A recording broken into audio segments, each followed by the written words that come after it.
حضرات گرامی قدر، جو آیہ کریمہ ابتدائے گفتگو میں تلاوت کی، اس کی تشریح اور اس سے ملحقہ مضمون کی وضاحت سے پہلے میں ابتدائے گفتگو کی بنیاد بڑے دل آفاق انداز میں رکھنے جا رہا ہوں۔ فنا کو دشت بقا میں اتار دیتا ہے، فنا کو دشت بقا میں اتار دیتا ہے، وہ بے کسوں کا مقدر سوار دیتا ہے۔ فنا کو دشت بقا میں اتار دیتا ہے، وہ بے کسوں کا مقدر سوار دیتا ہے، اور تلاش آب میں پیاسے تو مرتے دیکھے ہیں، تلاش آب میں پیاسے تو مرتے دیکھے ہیں، حسین پیاس سے پانی کو مار دیتا ہے۔ آپ کہتے ہیں پانی کو، شاعر کہتا ہے فنا کو دشت بقا میں اتار دیتا ہے، وہ بے کسوں کا مقدر سوار دیتا ہے، اور تلاش آب میں پیاسے تو مرتے دیکھے ہیں، حسین پیاس سے پانی کو مار دیتا ہے۔ جن جذبات و احساسات کے ساتھ، جس ذوق اور شوق کے ساتھ آپ کو حاضری کا شرف اور اعزاز میسر آ رہا ہے، یقیناً انہی جذبات و احساسات کے ساتھ میں بھی حاضر ہوں۔ آپ ساتھ دیتے جائیے گا، محفل کا ذوق دوبالا ہوتا رہے گا۔ انتہائی اختصار کے ساتھ چند معروضات آپ کی خدمت میں عرض کروں گا۔ اگر ذوق اور شوق اجازت دے تو میرے یہ چند ٹوٹے پھوٹے جملے سادات کی شفقت کے سائے میں قبول فرمائیے گا۔ حضرات گرامی قدر، ابتدائے گفتگو میں جو آیہ کریمہ تلاوت کی، اللہ رب العزت نے اس آیہ کریمہ میں بنی نوع انسانیت کو ایک مکمل ضابطہ حیات عطا فرمایا۔ میرا رب فرماتا ہے، اے بنی نوع انسانیت، اگر گمراہی سے بچنا چاہتے ہو، اگر جہنم کی سخت گیری اور عذاب سے بچنا چاہتے ہو، اگر خود کو عذاب قبر سے بچانا چاہتے ہو، تو سنو، ایک ضابطہ، ایک طریقہ، جینے کا ایک کرینہ اور سلیقہ تمہیں سکھا رہا ہوں۔ اگر اس رہنما اصول پر عمل کرو گے تو کامیاب ہو جاؤ گے، اگر اس سے منہ پھیر لو گے تو نامراد اور تباہ و برباد ہو جاؤ گے۔ وہ اصول کیا ہے؟ میرا رب فرما رہا ہے، وَاعْتَصِمُوا بِحَبْلِ اللَّهِ جَمِيعًا وَلَا تَفَرَّقُوا۔ اے بنی نوع انسانیت، اللہ کی رسی کو مضبوطی سے تھام لو اور گروہ بندیوں سے بچ جاؤ، تفرقہ بازیوں سے بچ جاؤ، نسلی تفاخر اور قومیت پرستی کے جھنجٹ سے نکل جاؤ۔ تم فرقہ واریت کی سوچ پر لعنت بیچ کر، نسلی تفاخر اور قومیت پرستی پر لعنت بیچ کر، آپسی گروہ بندیوں اور دھڑے بندیوں کی سوچ پر لعنت بیچ کر ایک میری رسی کو تھام لو۔ میں رب تم سے وعدہ کر رہا ہوں کہ جب تم میری رسی کو تھام لو گے، اجر کے طور پر میں تمہیں جنت الفردوس عطا کر دوں گا۔ کیا عطا کر دوں گا؟ اصول کیا ہے؟ اللہ کی رسی کو مضبوطی سے تھامو۔ ہم پیدا ہوتے ہیں، ماں کی گود سے لے کر قبر کی آغوش تک یہ آیت سنتے ہیں۔ کیا کبھی ہم نے غور کیا ہے کہ اس آیت میں میرا اور آپ کا رب ہم سے کہنا کیا چاہ رہا ہے؟ اس آیہ کریمہ میں میرا اور آپ کا رب ہمیں سمجھانا کیا چاہ رہا ہے؟ اس آیہ کریمہ میں میرا اور آپ کا رب ہمیں دکھانا کیا چاہ رہا ہے؟ کیا کبھی ہم نے دیکھنے کی کوشش کی؟ کیا کبھی غور و خوض کیا؟ کیا ہم نے سوچا کہ در حقیقت اس آیت کا مصداق حقیقی کون ہے کہ جن کو تھامنے کا حکم اللہ قرآن میں ہمیں فرما رہا ہے؟ اب بات توجہ سے سمجھیے گا۔ اللہ کی رسی جسے تھامنے کا حکم دیا گیا، ہم میں سے کبھی کسی نے سوچا ہے کہ وہ رسی ہے کیا؟ کبھی کسی نے سوچا ہے؟ یا کبھی کسی نے کہیں پڑھنے کی کوشش کی ہے؟ یا کبھی کسی نے نگاہ دل سے دیکھنے کی کوشش کی ہے کہ وہ رسی ہے کیا؟ نہیں کی۔ یاد رکھیے گا اللہ کی رسی کوئی ہلکی شے نہیں ہے، علامہ صاحب، اللہ کی رسی کوئی ہلکی شے نہیں ہے۔ اگر یہ اللہ کی رسی حیت کے اعتبار سے، حجم کے اعتبار سے، وزن کے اعتبار سے کوئی ہلکی شے ہوتی تو پھر مسلمان شاید قلیل نہ ہوتے، کفار و مشرکین زیادہ ہوتے۔ میں آپ کو آسان لفظوں میں سمجھاتا ہوں، اللہ کی رسی بڑی بھاری شے ہے، یہی وجہ ہے کہ اسے تھامنے والے مومنین تعداد کے اعتبار سے، عدد کے اعتبار سے قلیل ہیں، اور اس رسی کو چھوڑنے والے، اس کا بوجھ برداشت نہ کرنے والے، اس کے وزن کو نہ اٹھا سکنے والے کافر و مشرکین زیادہ ہیں۔ یہ بات اب سب مانتے ہیں کہ اس رسی کو تھامنے والے کم ہیں، یہ کو تھوڑا کم کر دیں، تھوڑا سا، اس رسی کو تھامنے والے کم ہیں اور اس رسی کو نہ تھامنے والے زیادہ ہیں۔ اب سوال پیدا ہوتا ہے کہ رسی جو تھامنے کا حکم اللہ نے دیا ہے، اگر وہ ہلکی شے ہوتی تو پھر ہر بندہ اسے تھام لیتا، اس کے ارکان پر پورا اتر جاتا، دائرہ ایمان میں داخل ہو جاتا، اللہ کی رسی کو مضبوطی سے تھام کر جنت میں داخل ہو جاتا۔ جبکہ حقیقت اس کے برعکس ہے کہ اس رسی کو تھامنے والے تعداد اور عددی اعتبار سے قلیل ہیں اور اسے چھوڑنے والے عددی اعتبار سے کثیر ہیں۔ اب ہم نے سمجھنا ہے کہ وہ بھاری چیز کیا ہے کہ جسے چھوڑ کر جہنم میں جانے والے بہت ہیں اور جسے تھام کر حوض پر نبی سے ملاقات کرنے والے کم ہیں۔ اب یہاں عقیدہ دینے لگا ہوں۔ نبی رحمت صلی اللہ علیہ وآلہ وسلم نے اس آیت کی تفسیر فرما دی۔ حضور فرماتے ہیں، صحیح مسلم کی روایت ہے، انا تارکن فیکم الثقلین، میں تمہارے درمیان دو بھاری چیزیں چھوڑ کر جا رہا ہوں۔ کتنی چیزیں؟ لوگوں، عقیدے کی بات ہے، خوش عقیدہ نہیں، خوش عقیدہ ہو کر سنیے گا کہ رسول فرما رہے ہیں کہ جو اللہ نے بھاری چیز رسی کی صورت میں تمہیں عطا کی ہے وہ در حقیقت دو ہیں۔ وہ کیا ہیں؟ دو ہیں۔ انا تارکن فیکم الثقلان، میں تمہارے درمیان دو بھاری چیزیں چھوڑ کر جا رہا ہوں۔ اولہما، ان میں سے پہلی اللہ کی کتاب ہے، وہ نور ہدایت ہے، اس میں تمہارے لیے جنت کا راستہ طے ہے، وہ اللہ کی طرف سے تم پر انعام ہے، وہ اللہ کا تم پر فضل ہے، وہ تم پر اللہ کا کرم ہے، وہ لا ریب فیہ ہے، تمہیں جہنم سے نکال کر جنت کے راستے پر ڈالنے والی کتاب ہے۔ اور دوسری، لوگوں سن لو، میری اہل بیت اور قرابت دار ہیں۔ دوسری کیا ہے؟ اہل بیت اور قرابت دار ہیں۔ فرمایا یہ دو بھاری چیزیں تم میں چھوڑ کر جا رہا ہوں، ایک کا تعلق خدا کی طرف سے ہے اور ایک کا تعلق مصطفیٰ کی صلب سے ہے۔ ایک خدا کی شے تمہیں دے کر جا رہا ہوں جو خدا نے میرے سینے پر نازل کی ہے، اور ایک مصطفیٰ اپنی صلب سے نکلنے والی اولاد تم میں چھوڑ کر جا رہا ہوں۔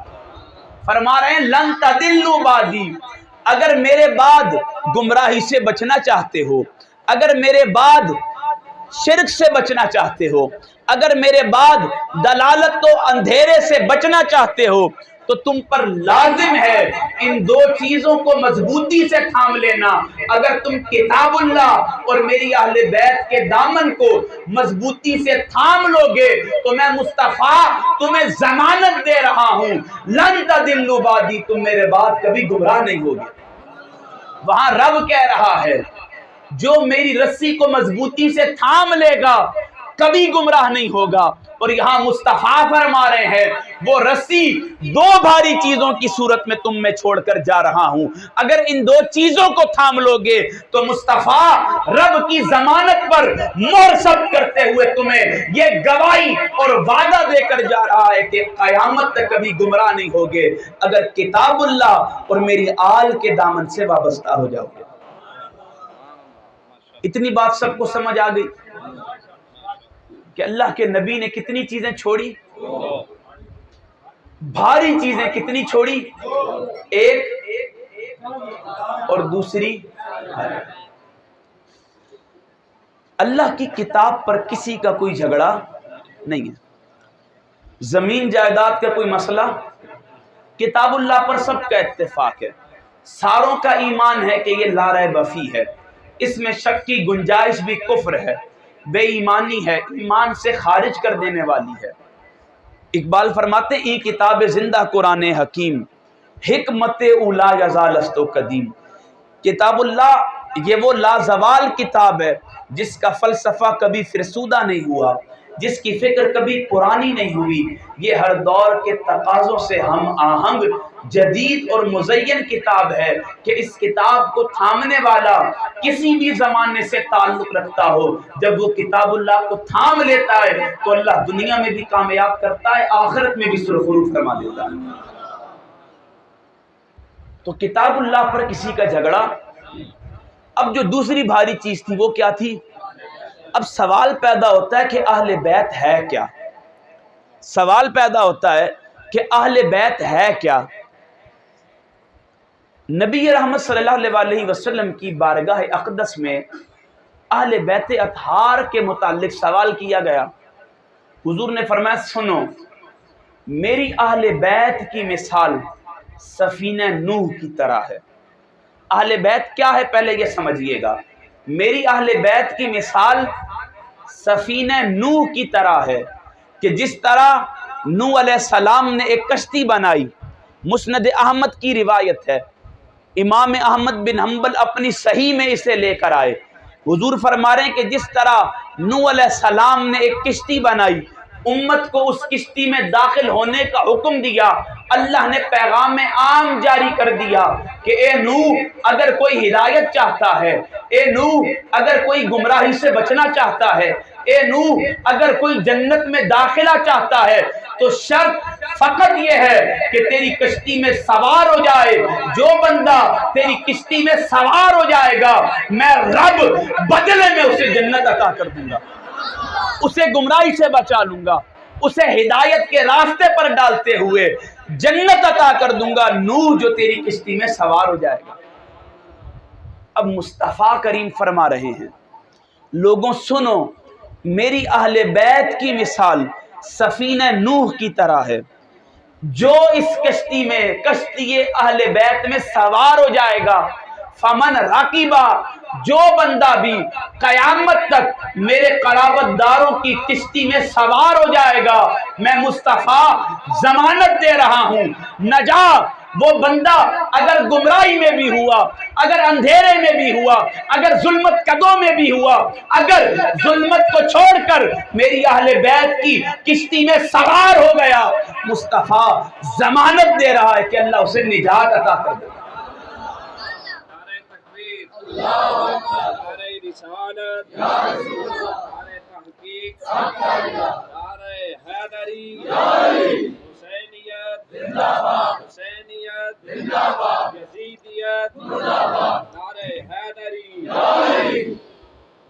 میں مصطفیٰ ضمانت دے رہا ہوں کہ جو بندہ میری اہل بیت کی کشتی میں سوار ہو جائے گا وہ کہاں جائے گا؟ جنت میں، حوض پر مجھ سے ملاقات کے لیے پیش کر دیا جائے گا، اور جو اس کشتی اہل بیت کو چھوڑ دے گا ہلاکا، وہ ہلاک اور برباد ہو جائے گا۔ پھر ذہن میں سوال آتا ہے کہ اہل بیت کیا ہے، اس کا مقام کیا ہے؟ تو حضور فرماتے ہیں آج لوگوں کو بڑا گھمنڈ ہوتا ہے کہ ہم صبح سے لے کر شام تک 5 وقت مسجد میں مصلی پر سر ٹکراتے ہیں۔ آج لوگوں کو بڑا گھمنڈ ہوتا ہے کہ رمضان کے 30 روزے رکھتے ہیں۔ آج لوگوں کو بڑا گھمنڈ ہوتا ہے کہ ہم سارا سال اللہ کے دین کی تبلیغ کے لیے کوشاں رہتے ہیں۔ آج لوگوں کو بڑا گھمنڈ ہوتا ہے کہ ہم دینیات میں، ایمانیات میں، عبادات میں پورے ہوتے ہیں۔ آج لوگوں کو بڑا گھمنڈ ہوتا ہے کہ ہم زکوٰۃ دیتے ہیں۔ آج لوگوں کو بڑا گھمنڈ ہوتا ہے کہ ہم بیت اللہ کا طواف کرتے ہیں۔ رسول خدا فرما رہے ہیں کہ اگر کوئی بندہ مقام ابراہیم اور حجر اسود کے درمیان نمازیں پڑھے، روزے رکھے، طواف بیت اللہ کرتا رہے، مگر مر اس حال میں جائے کہ اس کے سینے میں میری اولاد کا بغض ہو، مصطفیٰ کریم 3 مرتبہ فرماتے ہیں خدا کی قسم، خدا کی قسم، خدا کی قسم وہ جہنم میں جائے۔ اہل بیت اطہار کی محبت مودت جنتی بناتی ہے، اہل بیت کا بغض انسان کو جہنمی بناتا ہے۔ اب یہ بات سمجھ آ گئی کہ اہل بیت کیا ہیں۔ اہل بیت سفینہ نوح کی مثل ہیں، جو سوار ہو جائے گا کہاں جائے گا، جو چھوڑ دے گا کہاں جائے گا، جو ان کا بغض رکھے گا کہاں جائے گا، جو ان سے مودت رکھے گا کہاں جائے گا۔ اب یہاں دوسرا سوال پیدا ہوتا ہے کہ وہ اہل بیت کون ہیں؟ اس سوال کو سمجھیے گا۔ اب شخصی اعتبار سے سوال پیدا ہوتا ہے کہ وہ اہل بیت ہیں کون، جو ان آیات میں مقصود ہیں۔ یہ اہل سنت کا عقیدہ ہے، نبی کی معیت و نسبت سے جس کو بھی قرابت کا تعلق مل گیا وہ قرابت داری میں آ گیا۔ میں اپنا عقیدہ نہیں چھوڑ سکتا۔ ام المومنین سیدہ عائشہ کی نسبت سے ابو بکر الصدیق، بیٹی حفصہ کی نسبت سے عمر فاروق، دو بیٹیوں کی نسبت سے عثمان ذو النورین، اور بہت سارے صحابہ جو کسی بھی نسبت سے، نسبت رشتہ سے حضور کی قرابت میں آگئے، وہ قرابت داروں میں شامل ہیں۔ مگر یہ جو آیت تطہیر ہو، آیت مودت ہو، آیت سفینہ ہو، حدیث سفینہ ہو، حدیث ثقلین ہو، ان میں وہ کون سے نفوس ہیں جو مراد ہیں، اب ان کی وضاحت پیش کرنے جا رہا ہوں۔ نبی رحمت صلی اللہ علیہ وسلم صبح کا وقت ہے، اسے حدیث کسا کہتے ہیں۔ صحیح مسلم کی روایت ہے، صبح کا وقت ہے، حضور اپنے حجرہ مبارک سے باہر تشریف لائے۔ ام المؤمنین سیدہ عائشہ اس حدیث کی راویہ ہیں، روایت کرتی ہیں کہ حضور نے سیاہ اون کی کملی پہنی ہوئی تھی جس پر اونٹوں کے کجاووں کے نقش بنے ہوئے تھے۔ اتنے میں حسن ابن علی آئے، حضور نے کملی میں داخل فرما لیا۔ حسین ابن علی آئے، نبی نے کملی میں داخل فرما لیا۔ اتنے میں مولائے کائنات آئے، نبی نے کملی میں داخل فرما دیا۔ اتنے میں سیدہ کائنات آئیں، نبی نے کملی میں داخل فرما دیا۔ ان چار نفوس کو جمع کرنے کے بعد ایک تن مصطفیٰ پہلے تھا، چار تن اور جوڑ لیے تو یہ 5 تن بن گئے۔ کیا بن گئے؟ 5 تن بن گئے۔ پھر نبی نے ہاتھ اٹھائے رب کی بارگاہ میں اور اللہ کی بارگاہ میں عرض کی، اللہم ہؤلاء اہل بیتی، باری تعالیٰ یہ میری اہل بیت ہے، یہ میری اہل بیت ہے۔ پھر آیت تطہیر پڑھی، انما یرید اللہ لیذھب عنکم الرجس اہل البیت ویطہرکم تطہیرا۔ اے اللہ، جو تیرا ارادہ ہے آج تو اس ارادے کو ظاہر کر دے۔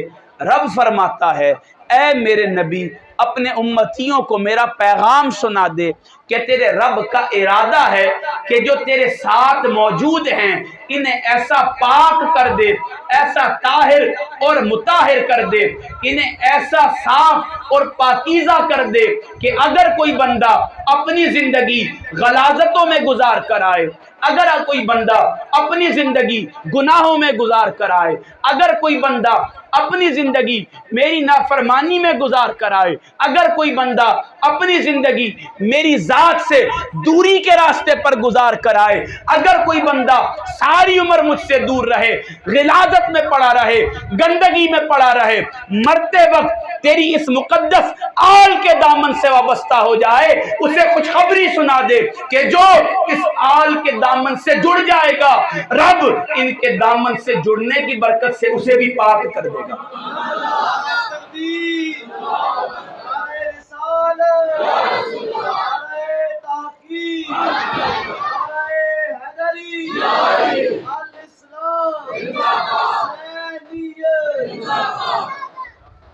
ایسے نہیں کہ یہ پاک ہیں، یہ ایسے پاک ہیں کہ کوئی ناپاک عقیدہ صاف لے کر ان کے در پر آ جائے تو یہ اسے بھی پاکی عطا کر دیتے ہیں۔ صرف خود پاک نہیں ہیں، پاک کر دیتے ہیں۔ قیامت تک عقیدے کی طہارت لازم ہے، سوچ کی پاکیزگی لازم ہے، عمل کی کمزوری قبول ہے، عقیدے کی کمزوری قبول، دل میں آل کا بغض قبول نہیں ہے، کیونکہ نبی نے دو چیزیں چھوڑی تھی، ایک اللہ کی کتاب اور ایک اپنی آل، اور فرما دیا تھا کہ جو آل سے مودت رکھے گا اس کا ٹھکانہ جنت ہے، اور جو آل سے بغض رکھے گا اس کا ٹھکانہ جہنم ہے۔ اگر کسی بندے کو یہ بھی سمجھ نہ آئے کہ یہ چار نفس شامل کرنے کے بعد پنجتن ہو گئے، کسی اور آیت سے سمجھا دیں تو چلیں قرآن کی آیت سنا دیتا ہوں۔ نبی رحمت نے اپنے تبلیغ دین کے سلے میں امت سے کچھ نہیں مانگا۔ رب نے فرما دیا اے مصطفیٰ انہیں آیت مودت سنا۔ کیا سنا؟ آیت مودت سنا۔ قل لا اسألکم علیہ اجرا الا المودۃ فی اب جب یہ آیہ کریمہ نازل ہوئی، حضرت عبداللہ ابن عباس فرماتے ہیں کہ صحابہ گھٹنے سے گھٹنا جوڑے بیٹھے تھے، حضور کی خدمت میں عرض کیا رسول اللہ صلی اللہ علیہ وسلم من قرابتک ہؤلاء الذین وجبت علینا مودتہم، یہ کون سے قرابت دار ہیں جن کی مودت اللہ قرآن میں ہم سے مانگ رہا ہے؟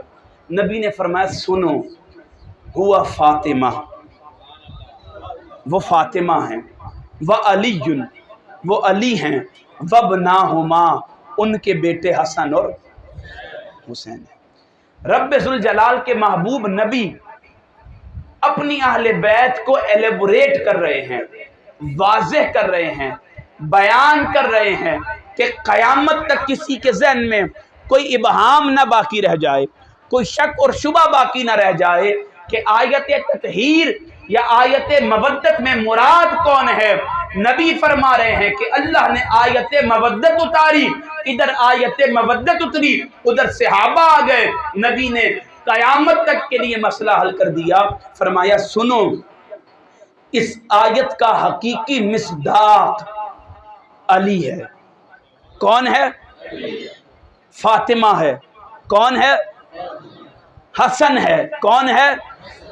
حسین ہے۔ کون ہے؟ اب یہاں تک موضوع ختم۔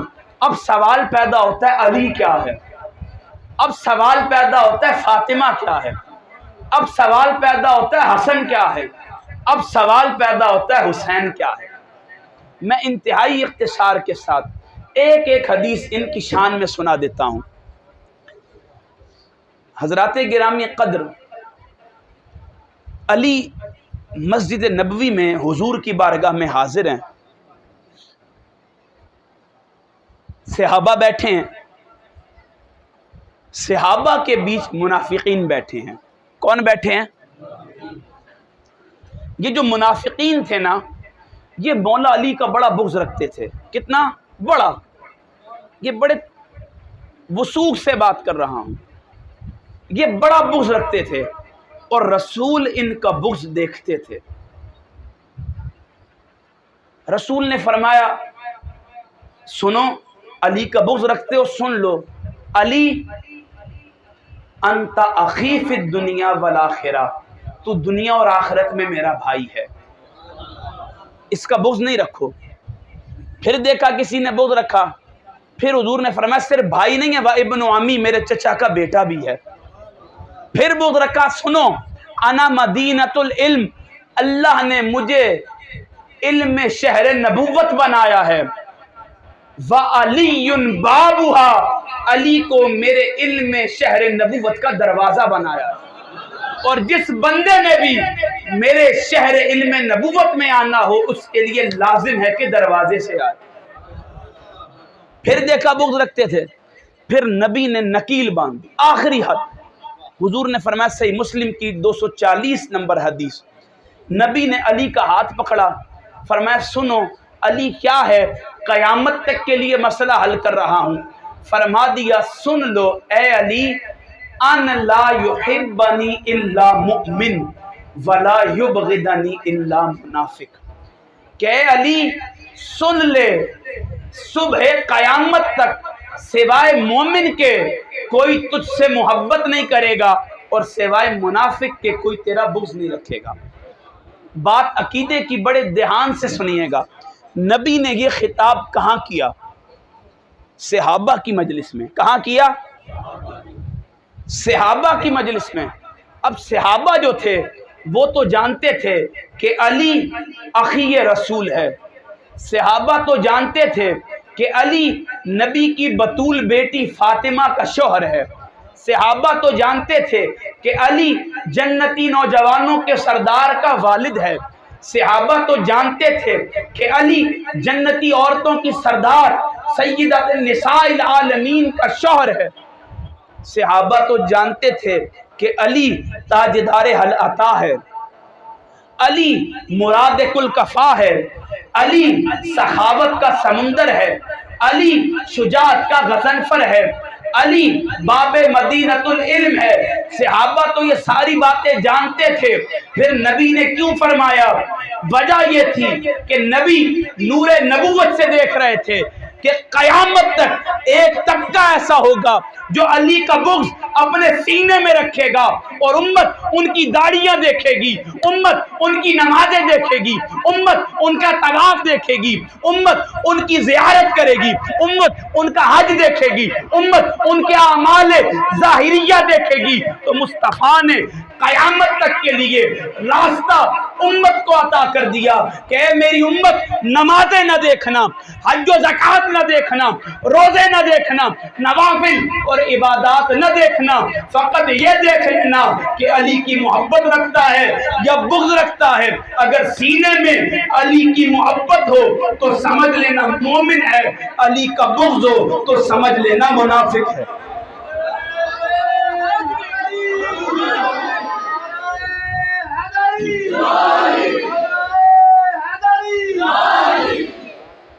قیامت تک کے لیے مصطفیٰ تمہیں راستہ بتا رہا ہے، نہ ادھر ادھر کی بات کر، نہ یہ بتا کہ قافلہ کیوں لٹا، مجھے رہزنوں سے گلا نہیں، تیری راہبری کا سوال ہے۔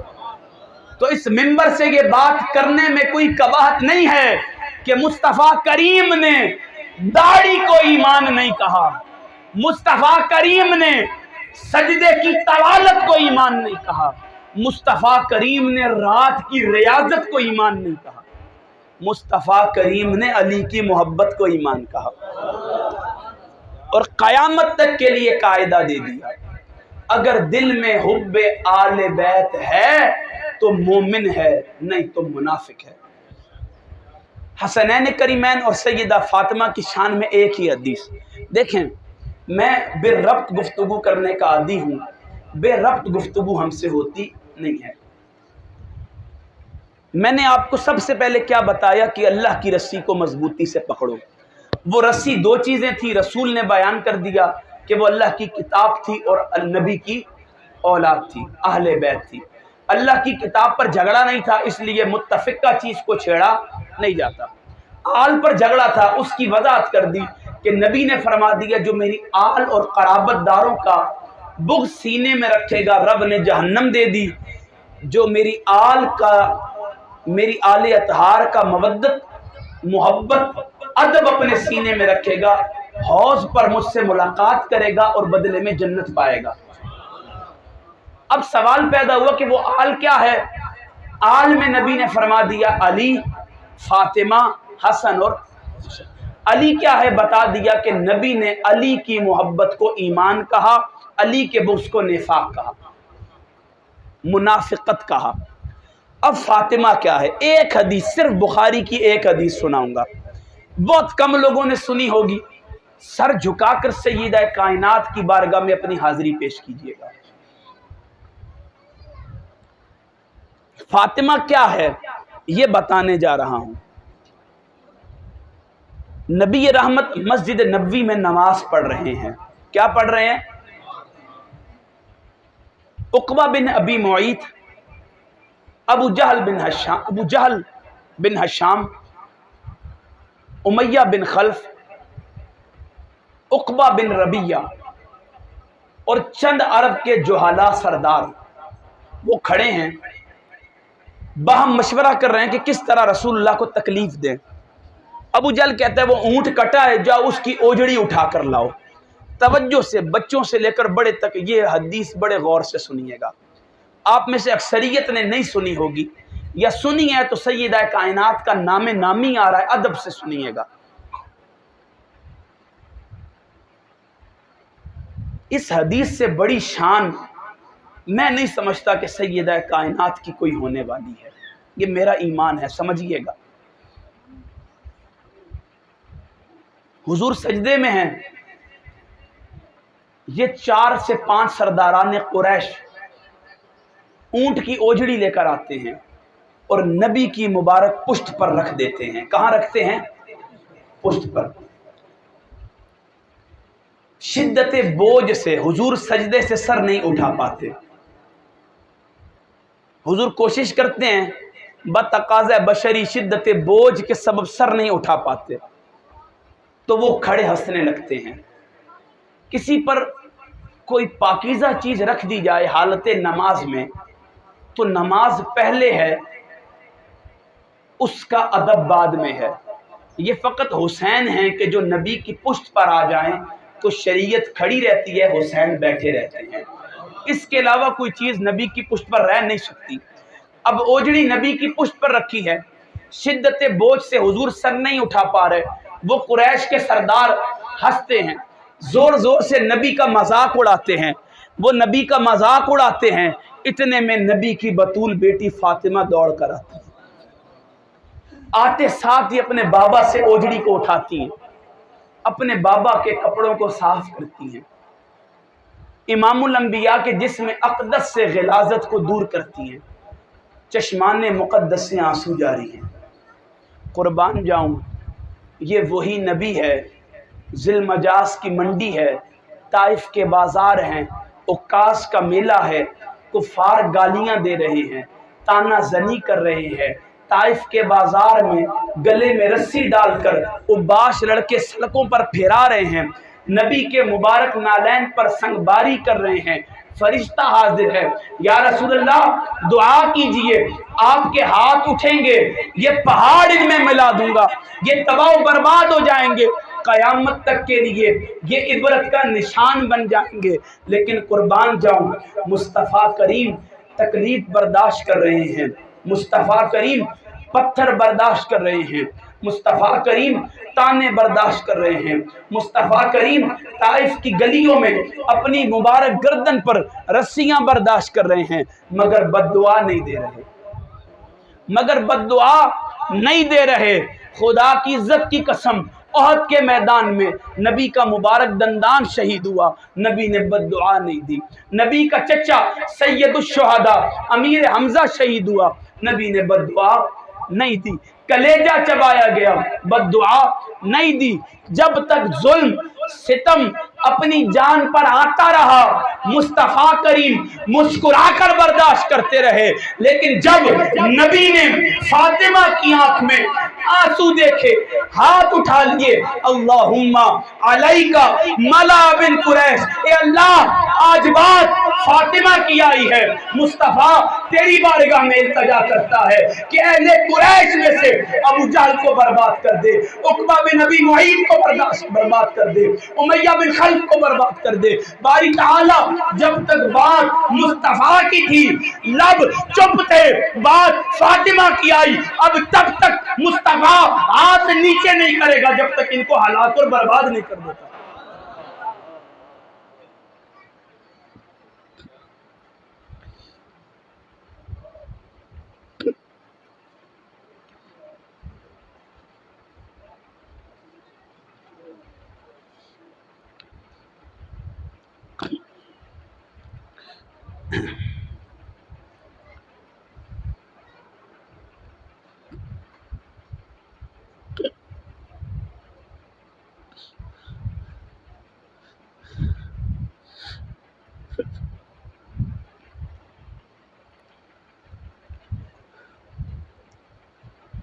جو مصطفیٰ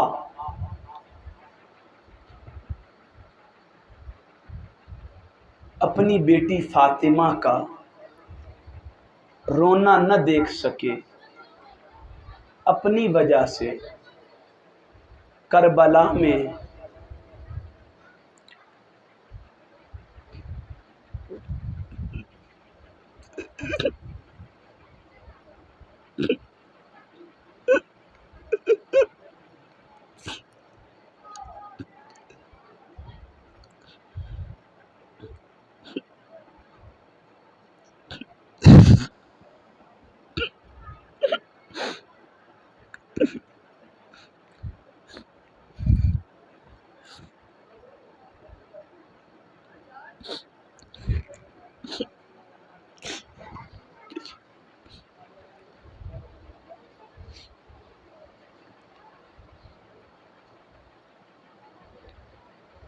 جو مصطفیٰ اپنی بیٹی فاطمہ کا رونا نہ دیکھ سکے،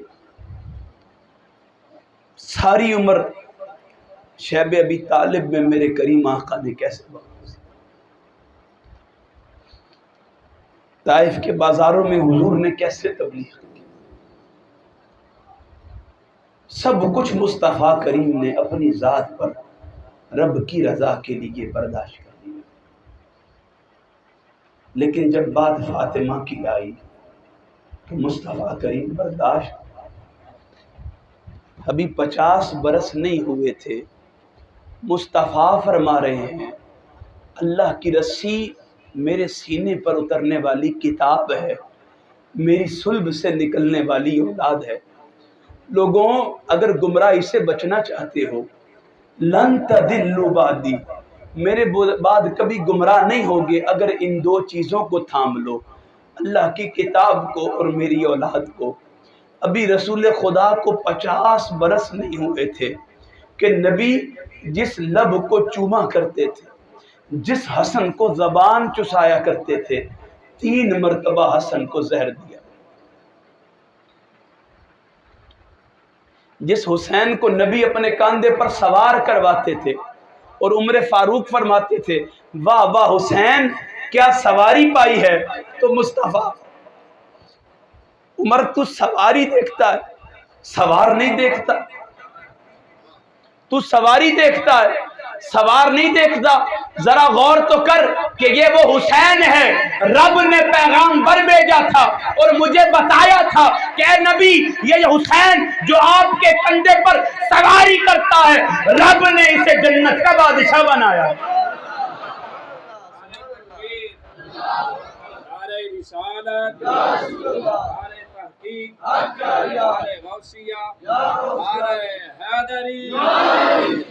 اور ابھی 50 برس نہیں گزرے تھے، لوگوں ایک فاطمہ روئی تھی ایک بار، اور مصطفیٰ کریم نے اپنی ساری زندگی میں آنے والے دکھ اور درد ایک طرف رکھ کے فاطمہ کا ایک بار رونا دیکھ کر ہاتھ اٹھائے تھے، اور ایسے ہاتھ بلند ہوئے کہ حضور کی مبارک بغلیں نظر آئی کہ اتنے جوشیلے انداز میں مصطفیٰ نے ہاتھ اٹھائے، اور جب تک رب کا پیغام بر وعید اور خبر نہ لے آیا کہ مصطفیٰ کریم آپ نے تو ہاتھ اٹھا دیے، اب رب ان لوگوں کو دیکھیں کیسے برباد کرتا ہے، تب تک حضور نے ہاتھ نیچے نہ کیے تھے۔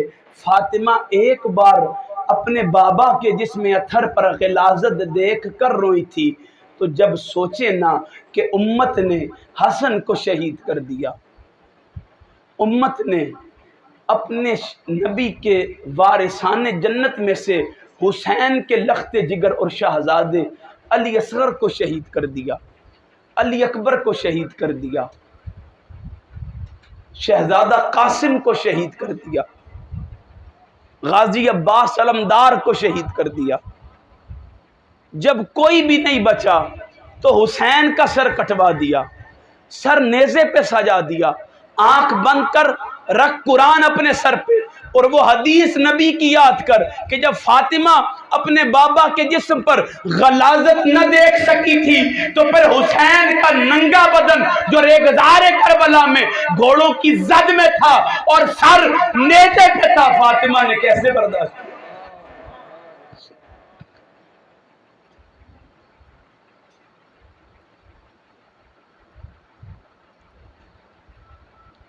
امت نے آج تک سمجھا ہی نہیں کہ رب کے محبوب نے ہمارے درمیان 2 چیزیں اللہ کی رسی کی صورت میں چھوڑی تھی، اور اللہ نے وضاحت کے ساتھ یہ فرمان ہم تک پہنچا دیا تھا کہ اگر گمراہی سے بچنا چاہتے ہو تو اس رسی کو مضبوطی سے تھام لینا۔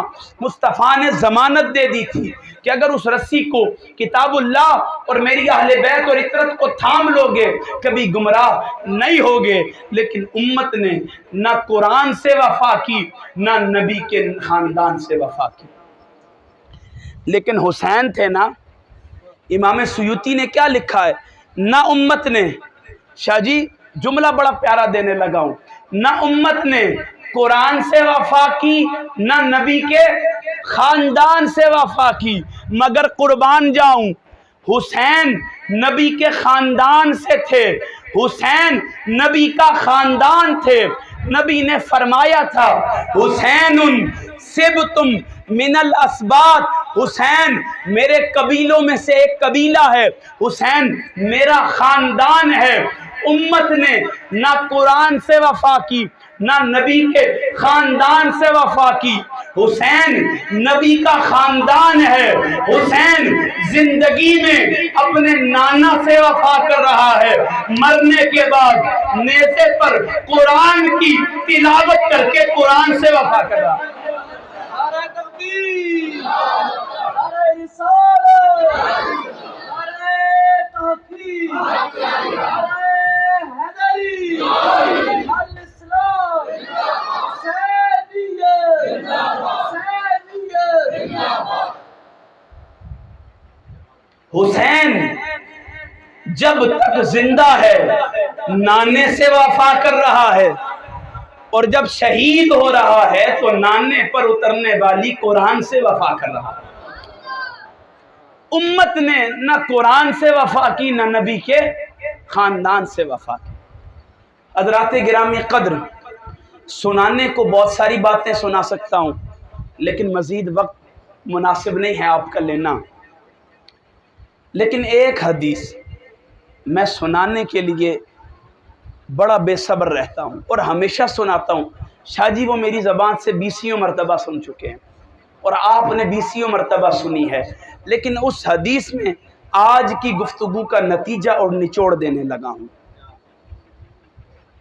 اس حدیث کو سننے اور سمجھنے کے لیے سفر مدینہ کا کریے گا، نگاہوں میں مدینہ کی گلیاں رکھیے گا، تصور میں مصطفیٰ کا چہرہ رکھیے گا۔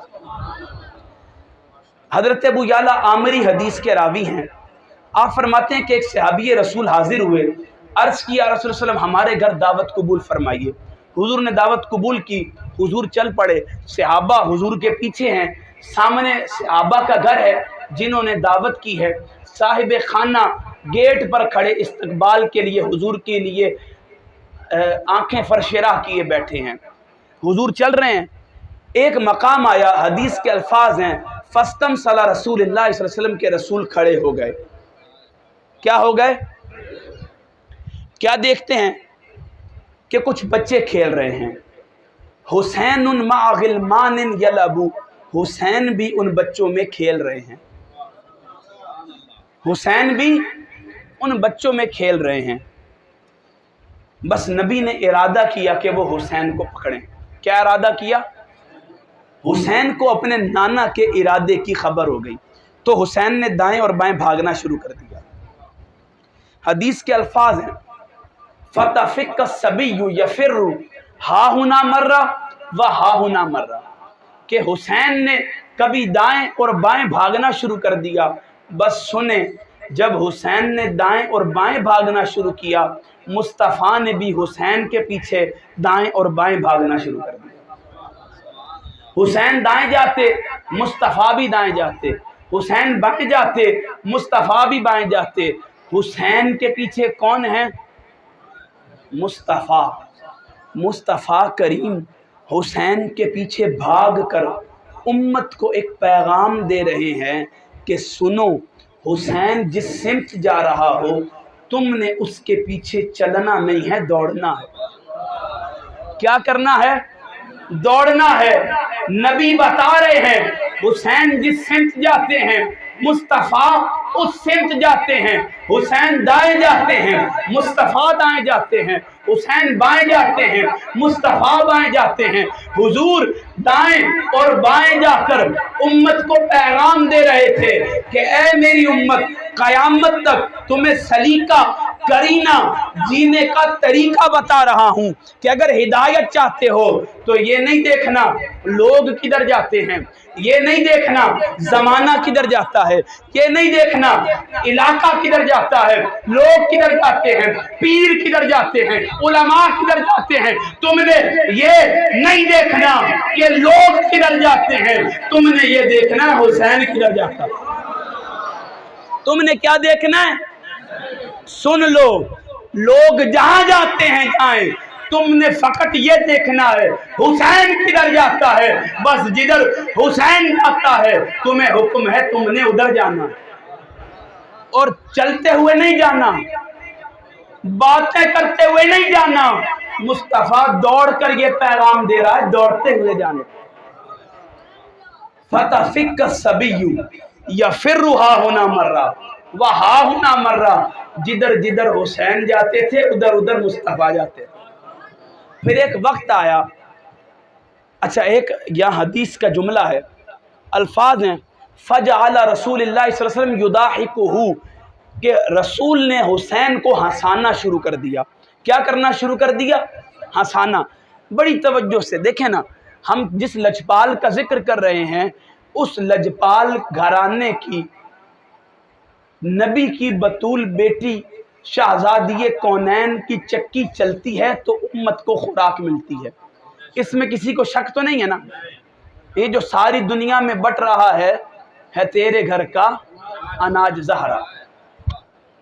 اس حسین کا ذکر کر رہا ہوں کہ جو نبی جسے ہنسا رہے تھے، ہنساتے کیسے تھے؟ بچہ بھاگ رہا ہو، بڑا بچے کو کتنی جلدی پکڑ سکتا ہے، لیکن رسول حسین کے پیچھے بھاگتے تھے نا، جب حسین کو پکڑنے لگتے تو رسول جان بوجھ کر اپنے مبارک ہاتھ کھول دیتے کہ حسین بھاگ جائے۔ حسین کیا کرے؟ حسین یہ سمجھتے تھے کہ نانا مجھے پکڑ نہیں پائے، پھر حسین آگے جا کر مسکراتے تھے، دیکھیں نانا آپ نہیں پکڑ پائے نا، پھر حسین مسکراتے تھے۔ جب حسین مسکراتے تھے مصطفیٰ مسکراتے تھے، مصطفیٰ مسکراتے تھے، بحر و بر مسکراتے تھے، شجر و حجر مسکراتے تھے، جن و انس مسکراتی تھی، حور و ملک مسکراتے تھے، زمین و آسماں کی ساری مخلوقات مسکراتی تھی، کیونکہ حسین مسکراتے تھے، حسین مسکراتے تھے، مصطفیٰ مسکراتے تھے۔ ایک وقت آیا کہ نبی نے حسین کو پکڑا، گردن کے نیچے اور تھوڑی کے نیچے ہاتھ رکھا اور حسین کے مبارک چہرے پر اپنا مبارک چہرہ رکھ دیا۔ مبارک چہرہ رکھنے کے بعد حسین کے لبوں کو چوما، پھر نبی نے 3 باتیں فرمائی۔ فرمایا حسین منی و انا من الحسین، سب کو پتہ ہے۔ فرمایا حسین سبتم من الاسباط، میں پہلے وضاحت کر چکا ہوں۔ پھر فرمایا احب اللہ، اللہ اس سے محبت کرتا ہے، من احب حسینہ، جو میرے حسین سے۔ لوگوں آخری بات ہے، اس پر گفتگو ختم ہے۔ نبی نے قیامت تک کے لیے ایک اصول بیان کر دیا۔ اصول کیا تھا؟ احب اللہ، ساری عمر میں مصلی پر اس لیے کھڑا رہتا ہوں کہ اللہ کی محبت مل جائے، ساری رات سجدے کی حالت میں اس لیے پڑا رہتا ہوں کہ اس کی محبت مل جائے، ساری عمر ماں باپ کی خدمت کرتا ہوں اس لیے کہ اس کی محبت مل جائے، ساری عمر مال جمع کر کے اس کے گھر کا طواف کرتا ہوں کہ اس کی محبت مل جائے، ساری عمر اس کے دین کے احکامات کی بجا آوری کرتا ہوں کہ اس کی محبت مل جائے۔ مصطفیٰ فرما رہے ہیں کہ سنو، اگر اس کی محبت پانا چاہتے ہو تو سارے اعمال اپنی جگہ برحق ہیں، مگر رب اسی سے محبت کرتا ہے جس کے سینے میں میرے حسین کی محبت کا نور ہوتا ہے۔ رب اس سے محبت کرتا ہے۔ آپ کی نمازیں قابل قبول ہیں، گارنٹی میں نہیں دے سکتا۔ حافظ صاحب، شاہ جی، آپ کے روزے قبول ہیں، گارنٹی میں؟ آپ کا حج قبول ہے، میں کیا؟ کوئی نہیں دے سکتا۔ دے سکتا ہے کوئی تو بتائیں، میں اور آپ چلتے ہیں۔ علامہ صاحب، کوئی نہیں دے سکتا، لیکن مصطفیٰ ایک گارنٹی دے رہے ہیں۔ کیا دے رہے ہیں؟ ایک مہر ثبت کر رہے، اس کو وثاقہ نویس کہتے ہیں، مہر لگا رہے ہیں کہ لوگوں سنو، تمہارے دیگر اعمال، تمہاری عبادات رب نے قبول کرنی ہے، اس کی مرضی ہے، کرے نہ کرے، مگر مصطفیٰ ایک عمل بتا رہا ہے، اگر وہ کر لو گے تو رب تم سے محبت کرنے لگے گا، اور وہ عمل فقط ایک ہے، من احب حسینہ، جو میرے حسین سے محبت کرتا ہے احب اللہ، اللہ اس سے محبت کرتا ہے۔ حضرات گرامی قدر، اس حدیث